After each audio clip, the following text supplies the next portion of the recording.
Bom dia. Queremos deixar aqui para vocês uma palavra muito relevante para essa data que nós comemoramos hoje, dia 31 de outubro de de 2017, né? Nós queremos ler agora uma passagem da Bíblia e depois explicar assim aquilo que nós temos para passar para vocês, algo de Deus para vocês. Romanos 1,17, que diz: visto que a justiça de Deus se revela no Evangelho, de fé em fé, como está escrito, o justo viverá por fé. O que acontece? A igreja romana, ela tinha se afastado dos ensinamentos da Bíblia.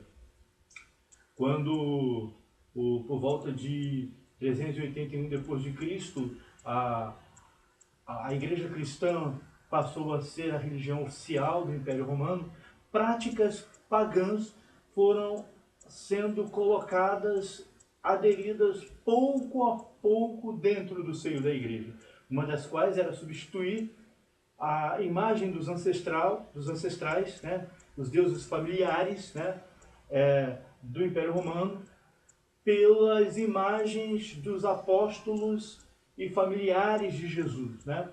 E assim passou a existir, passou a entrar dentro do seio das igrejas cristãs as imagens de escultura e também a adoração a elas, o culto a elas. Uma vez que a Bíblia diz lá no primeiro mandamento, que se encontra em Êxodo capítulo 20 e Deuteronômio capítulo 5, não farás para ti imagem de escultura de nada que há em cima no céu, nem de nada que há embaixo na terra, nem de nada que há nas águas. Não as adorarás e não as servirás. E essa prática, a igreja, né, ela passou a aderir, né, e pouco a pouco certos preceitos do paganismo foi entrando dentro da igreja.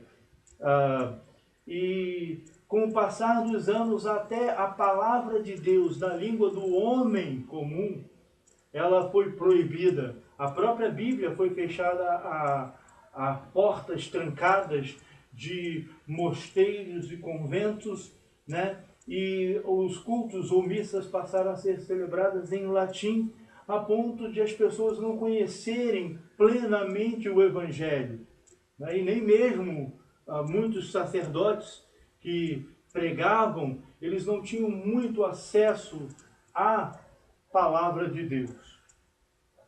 E outros tipos de práticas pecaminosas foram sendo incorporadas dentro da igreja, como a prática da venda das indulgências, né?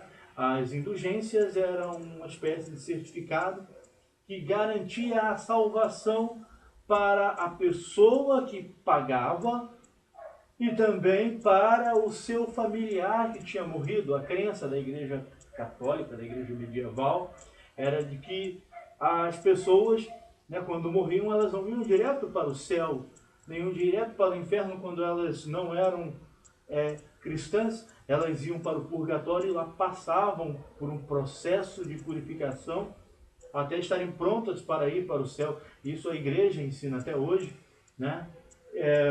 E as indulgências, elas eram pagas, era um perdão de pecados que era pago, né, a ponto da igreja garantir salvação, ou as autoridades da igreja garantir salvação para a pessoa, mesmo se ela pecasse, ela estaria perdoada, porque ela pagou um alto preço por essa indulgência.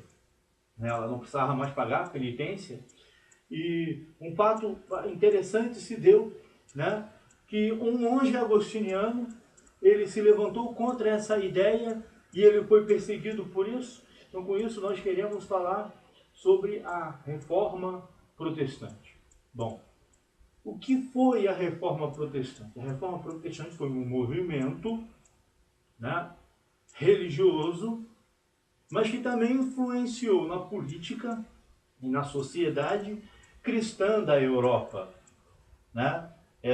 E esses reformadores, eles vão desde os valdenses, lá nos montes alpinos, né, da Itália, E também com John Wycliffe no século XIV, e com vários outros chamados pré-reformadores, né? O Wycliffe, o Jerônimo Savonarola, o Jerônimo de Praga, John Hus, especialmente John Wycliffe e John Hus, que vão influenciar, né, os reformadores. Esses eram pré-reformadores que denunciavam a corrupção da igreja e pediam para que a igreja voltasse aos ensinos das Escrituras, da palavra de Deus. E muitos deles foram queimados vivos, foram executados, né?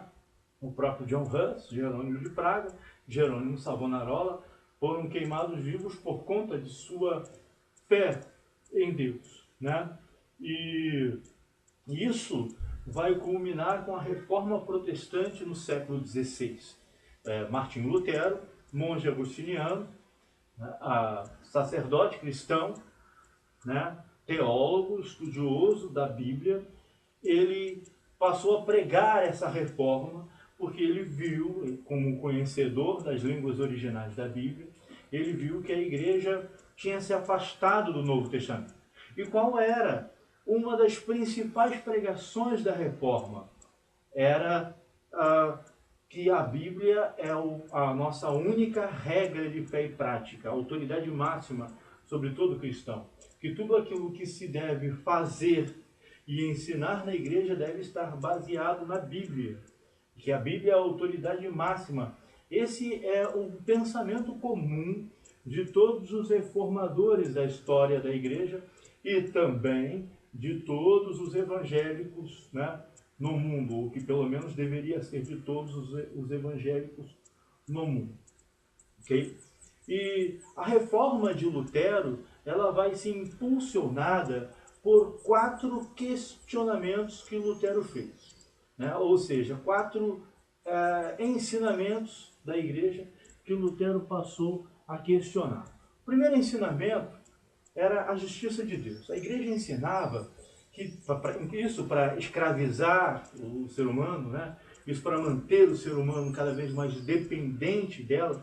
Então eles passaram a ensinar que Deus é um juiz irado e Jesus um vingador inflexível, né? E Lutero dizia, eu não consigo amar tal Deus, né? Então ele começou a questionar a justiça de Deus, até que na Bíblia ele descobre, ele lê um dos salmos, inclusive Lutero foi professor de literatura bíblica na Universidade de Wittenberg, né? E antes mesmo dele ir para a universidade, lendo, ou melhor, antes mesmo dele ser professor da universidade, ele leu na Bíblia que a justiça de Deus não apenas condena, mas ela também salva, ela libera.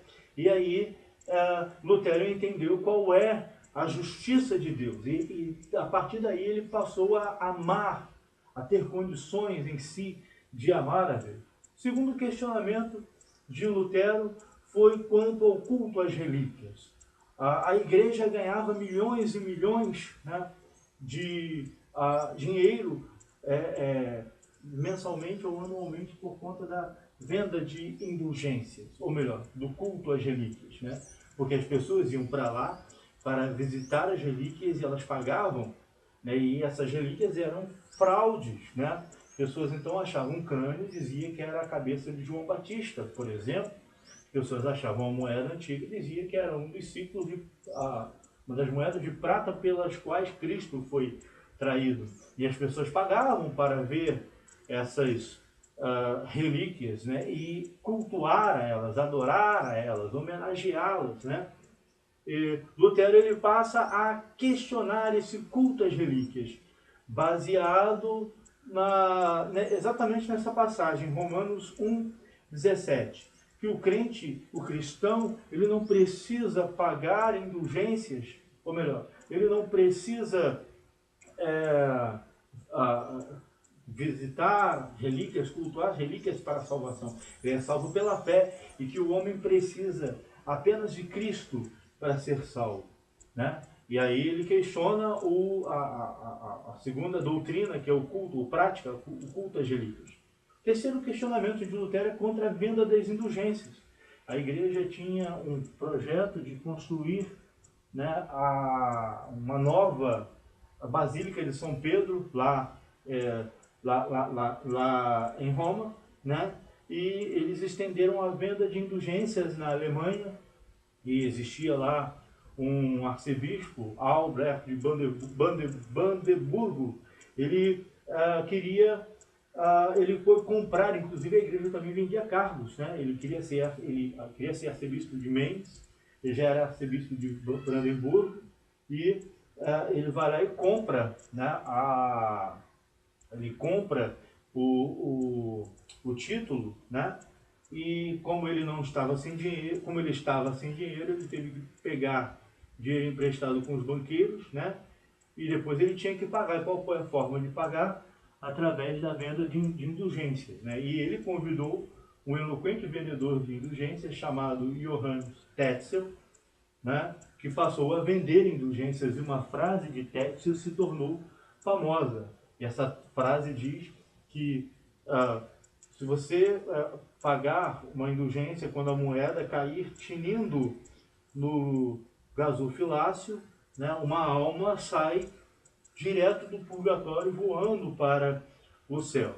E aqueles que compravam essas indulgências, eles estavam tão seguros do valor das indulgências que passaram a viver uma vida promíscua, bebedeiras, né, vida de pecados, moral baixa. E quando Lutero ia questionar essas pessoas e ajudar essas pessoas, elas falavam: não preciso de ajuda, não preciso de arrependimento. Eu já comprei uma indulgência, né? E aí Lutero passou a ver sérios problemas nas indulgências. E aí ele passa a questionar a venda das indulgências. E ainda em Romanos 1,17, né, o justo viverá pela fé, ele passou a questionar essa compra das indulgências. O homem não é salvo pela compra das indulgências, ele é salvo pela sua fé em Cristo. E ele prega um sermão contra as indulgências, né, no dia 1º de novembro de 1517, era o dia de Todos os Santos. Era uma época em que a igreja era muito frequentada para cultuar as relíquias da igreja do castelo de Wittenberg. E na noite do dia 31 de outubro de 1517, Lutero prega suas 95 teses na porta da igreja do castelo de Wittenberg. Estas 95 teses, elas não eram contra o Papa, elas não eram sobre a justificação pela fé, elas eram contra a venda de indulgências. Terceiro questionamento de Lutero. Quarto questionamento de Lutero é sobre a autoridade do Papa. E o Papa até hoje, na Igreja Católica, é considerado infalível, né? A palavra dele também é considerada a palavra de Deus, né? Ele é o herdeiro dos apóstolos, segundo a crença católica, né? E Lutero passa a questionar a autoridade papal depois que ele vai para ser julgado em Augsburgo, né? E o bispo ou cardeal Caetano, ele julga Lutero, né? E ele diz que o Papa apoia a venda de indulgências, e a partir dessa palavra, né, Lutero, não vendo base bíblica para a venda das indulgências, ele passa a questionar também a autoridade do Papa, dizendo sola Escritura, que só a Bíblia é a palavra de Deus, sola fide, é só pela fé, sola gratia, a salvação é só pela graça, né? Sola Deo glória, só de Deus é a glória. E outros mais são as premissas da reforma protestante. E qual é o cerne, o centro da teologia de Lutero? É a justificação pela fé. Tema esse também encontrado na epístola do apóstolo Paulo aos Romanos. Bom, eu encerro por aqui. Agradeço a você que assistiu o canal, agradeço a todos os inscritos no canal.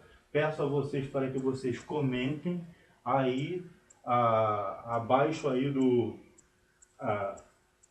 seu computador, né, e deixe a sua opinião. Agradeço em nome de Jesus. Amém. Muito obrigado. Tchau.